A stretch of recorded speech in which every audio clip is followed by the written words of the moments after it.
Hey guys, Nick here from workingwithdog.com.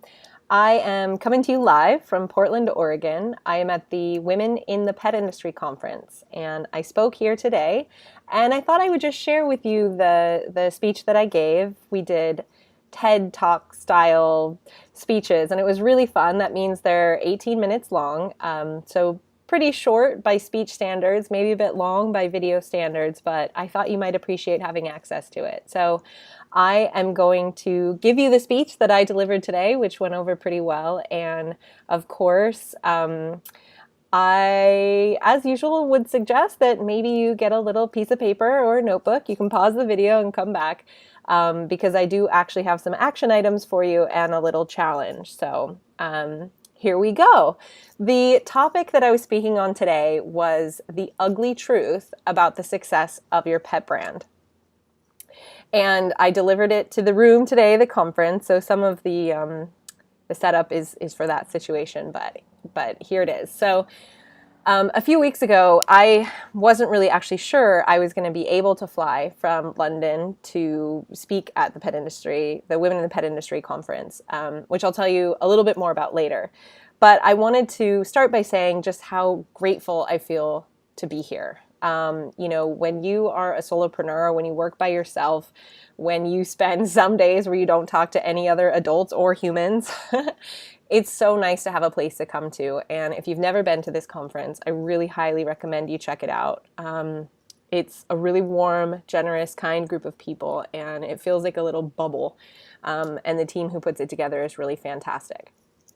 So currently in my work, I'm dedicated to helping entrepreneurs find freedom and fulfillment by building brands instead of just businesses.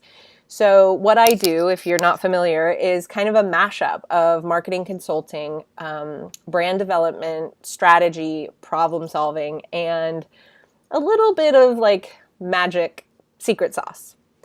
So when I was thinking about a topic for this 18-minute chat, my first instinct was to try and share some clever marketing hacks like I did at Global Pet Expo or a teaser for my book, The $1 Million Dog Brand. But I realized I wanted to give something that would be a little bit more lasting. I wanted to leave the room with a get out of jail free card or a permission slip or maybe an aha of some kind that can get you a little closer to your version of freedom. So then I started to actually think about freedom, which isn't just a buzzword I use. The pursuit of freedom is something I take very seriously. It's the reason that many of us started our businesses, right? To have time to spend with our pets, to be our own boss, to have a lifestyle business. But man, how quickly that becomes something that looks a lot less like freedom and a lot more like overtime, stress, 24/7 commitment, and worry, not to mention guilt, right? There's just nothing freeing about it when you're in the thick of it. So when my clients come to me, it's almost always because they are a long, long way from anything that feels or looks or smells like freedom or fulfillment. And almost always it's more like burnout, overwhelm, confusion, or dissatisfaction that brings people to me. So when we begin our work, it usually is in the aim of creating or building something like a brand or a website or a marketing plan. But boiled down to it, most of my clients are standing at some sort of crossroads. And my job is to help them navigate some sort of fairly radical change, a change that hopefully ultimately will get them closer to that version of freedom and fulfillment. So this process is really messy. Sometimes painful. It's really confronting. It's very raw. And the insight I wanted to share with you today comes from this process, this really emotional process. It's a glaring truth that has emerged from hundreds of these conversations that I've had with petpreneurs like you. And that is this: no matter how much you want to convince yourself that it's what you do or sell or create or trademark or perfect that will ensure the success of your pet brand, it's not. The ugly truth is that, in fact, it's what you let go of and how you handle that process that will define you. It's not going to be what you have, but what you release. that will make or break you. And in my experience, our ability to let go is the single greatest challenge we face as entrepreneurs. Unfortunately, as I expect many of you already know, letting go almost always involves walking straight into like a burning inferno of fear.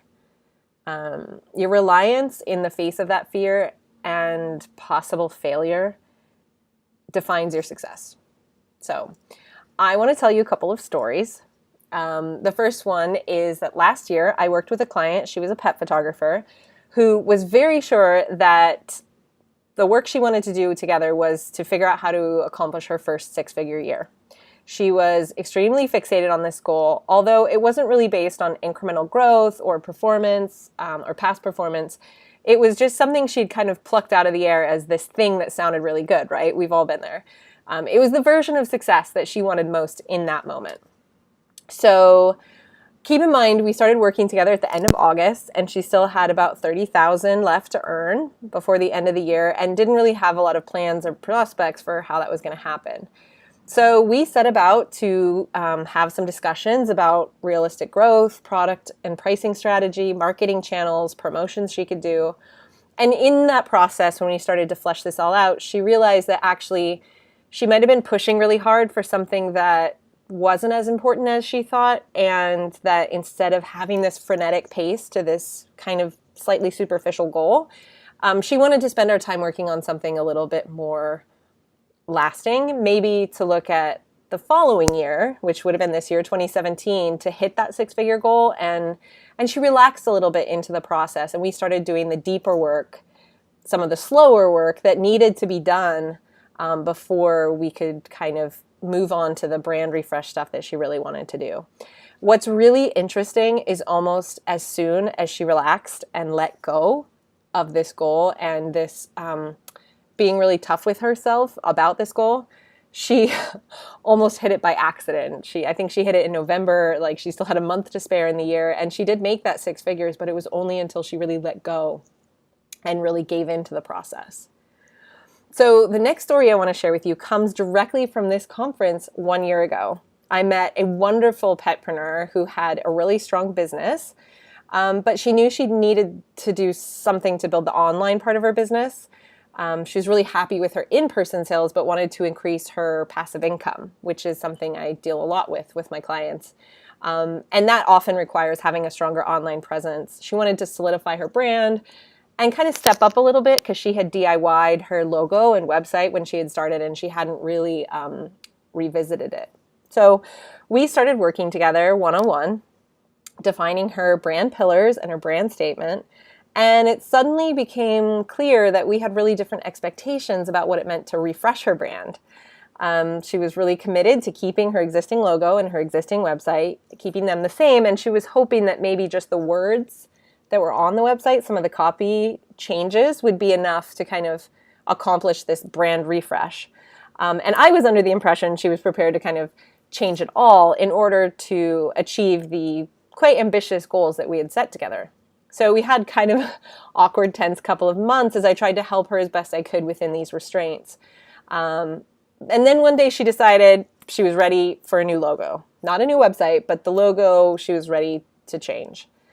And then not long after that, she realized that all the work and the investment that she put in wasn't really going to have the impact she desired if she just didn't go all in.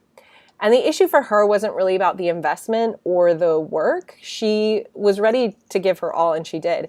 It was more a deep connection to the existing logo and the existing website, and fear around all the energy and time and resources that it was going to take to really commit to a project of this scope, which she hadn't been planning on. And it was over the holidays as well. So it was a lot. So again, I set out to help her get the best results I could.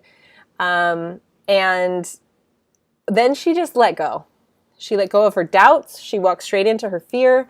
She practiced letting go over and over and over again as our whole team of professionals helped her refresh her logo, design, website, product and pricing strategy.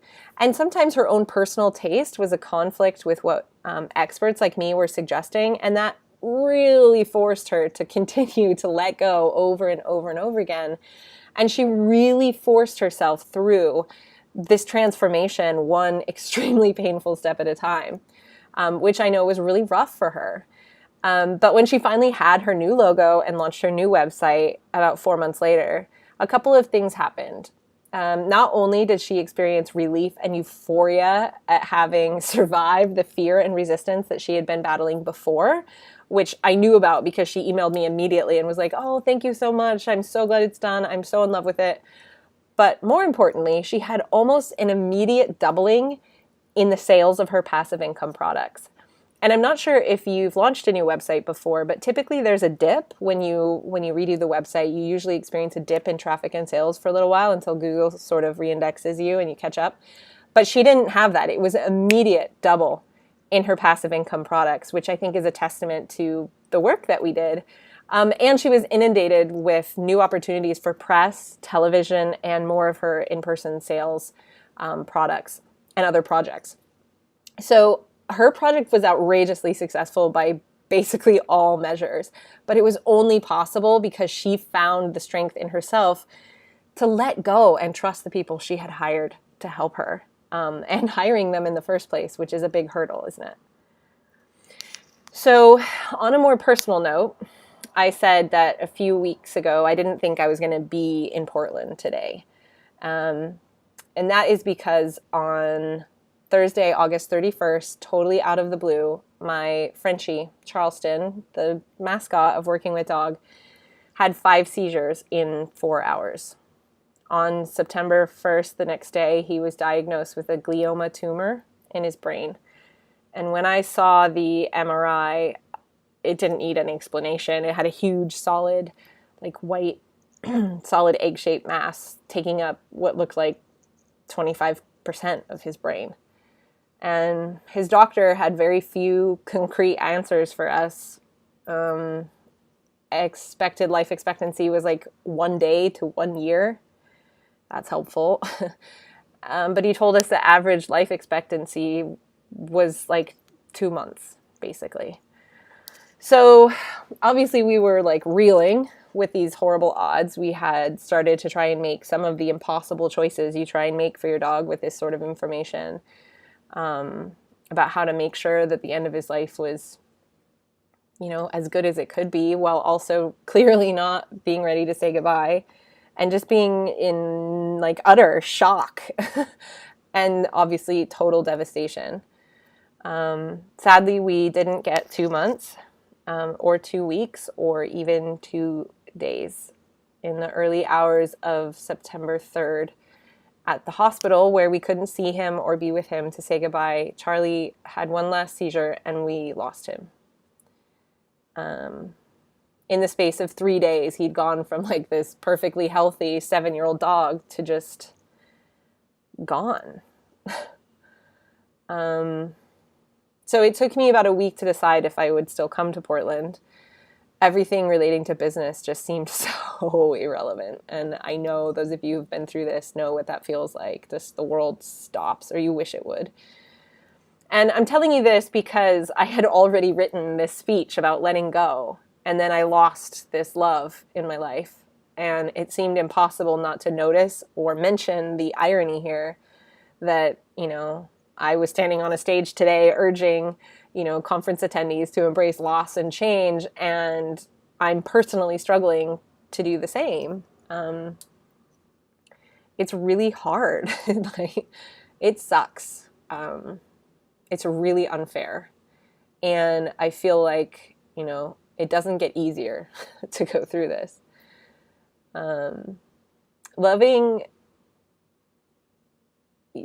I think losing a loved one or facing your fear or taking big risks, having no control of the big stuff in your life, when it's happening to you, it feels exactly the same. It's equally destructive, devastating, like gut-wrenching. But even in our most disastrous lows, even when we feel like we have no control, we still have one choice. We can allow those losses to break us or let them galvanize us into the people we are meant to be. serving those we are meant to serve, and sharing messages we feel compelled to share, connecting with people who need comfort that we know how to provide, fighting for causes and building brands that really matter. 2 years ago, when I lost my heart dog, a Great Dane named Olivia, I was able to spend like 2 solid weeks of quality time saying goodbye to her. I didn't have to ask anyone's permission to stop my life and just lay by her side for 24 hours a day. And at that time, it stirred up this cause in me that I wanted to fight for, and that is taking ownership of how we are spending our most valuable resource, which is our time. I remember just feeling so grateful that I could push the pause button and just be there with her. And the loss of Olivia was the reason I started working with dog and became completely obsessed with helping entrepreneurs like you find freedom and fulfillment so that you can also have the luxury of spending time with the people and animals that, really make your life worth living. And not just when they're sick, but like every day in the small matters that, the small ways that matter most. It's been exactly 23 days and about 7 hours since we had to let Charlie go. And I'm not even close to okay with it yet. But, this most recent loss is a very powerful reminder to me of why I do what I do. And although his death was sudden, because of my obsession with chasing freedom and fulfillment, his life was remarkable. We had the great fortune to travel together all over Europe, living for months at a time in Spain, France, Italy. He chased balls on world-class beaches. He laid on ancient terraces. He dined, yes, this is true, he dined in Michelin star restaurants because in Italy that's cool. And he marked his territory in over 10 countries, which is a pretty cool life for a dog. And although accepting that he's gone is unspeakably excruciating, losses like this make it impossible to ignore just how essential all of this fluffy freedom and fulfillment stuff is. And just how critical it is that we don't wait to find the time to do the things that really matter. Change is not always optional. In fact, usually it's not. And it often doesn't feel good, but it is always a chance to start fresh. It can be a great catalyst for finding out what our version of freedom looks like, and a fantastic, although awful sometimes, source of motivation to make that shit happen. So, today I want to leave you with a few thoughts and one challenge. When it comes to letting go, there are 5 key spots I really suggest you start taking a look at to get rid of some baggage. The first one is other people's definitions of success or happiness. The sooner you can ditch other people's expectations or judgments about what you want, need, or should do, in fact, you should just get rid of that word should altogether, the faster you will feel some version of freedom. The second place to start the process of letting go is when it comes to tasks, responsibilities, and obligations. The question I'd pose to you is, how do you most want to spend your time? And I'd work towards delegating or outsourcing everything you're currently doing that doesn't make that list. Or even, the work I do often is reshaping an entire new brand around being able to spend your time doing those things if they're not currently in the work that you're doing. The third thing, which goes right along with the second thing, is the need for control. And this is a really tough one for me. Ask my coach or the people who work with me. It's a lot easier said than done to pass things on to other people who will possibly screw them up or not do them as good or the same way that you would. But is it an essential growth step? And on the path towards freedom, anyone who's done it says it's the one thing they wish they would have done sooner. And the fourth key bit of baggage I'd work towards letting go of is anger and fear type feelings towards your competition. I see this a lot in the pet industry, and I think, there's a lot of this feeling of there's not enough to go around, and, whether that's business or money or, resources or whatever, clients, there is enough to go around. There is plenty, and you'll be a much happier, freer person if you find a way to truly believe that and embrace it and act accordingly. Be generous by a default, and good things will come out of that. It's such a fundamental fact. And the fifth and final one, possibly the most important, is to ditch your excuses. One of my favorite quotes, which was actually sent to me by a Working with Dog member, is, you cannot be committed to your bullshit and your growth. It's one or the other. And it's so true. Like, you have to pick. You have to pick one. You can't have them both. So when you feel or hear your bullshit excuses rising up, consciously work on letting them go. Notice them and work on letting them go. Ditch the defensiveness and commit to your growth. You cannot have, all the crap you want to complain about and, the goals that you see ahead of you. And lastly, I want to leave you with this action item, which I'd like you to do right now, which is why I said get a piece of paper, is to write down one thing you know has been standing in your way, either because you're afraid to try or fail, or because you are struggling to let go of it. And I would challenge you right now to commit to moving past this thing. I'd like you to write it down and set a date by which you will have a plan for letting it go. It can be something big, like a lease or a partnership or something else hanging over your head, or something small, like simply letting go of a to-do list item that's been lingering there for months that you know you're never going to do, and either just crossing it off or delegating it to someone else and letting yourself off the hook for it. This is a very good skill to practice and get good at. Think of it as emotional decluttering.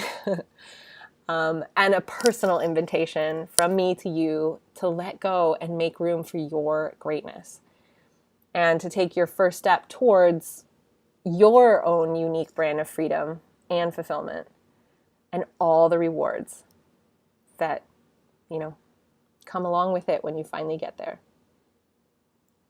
Okay? So that's me for now. I'm sorry that you couldn't be here in Portland. I wish that we could all be here together. Maybe next year we can.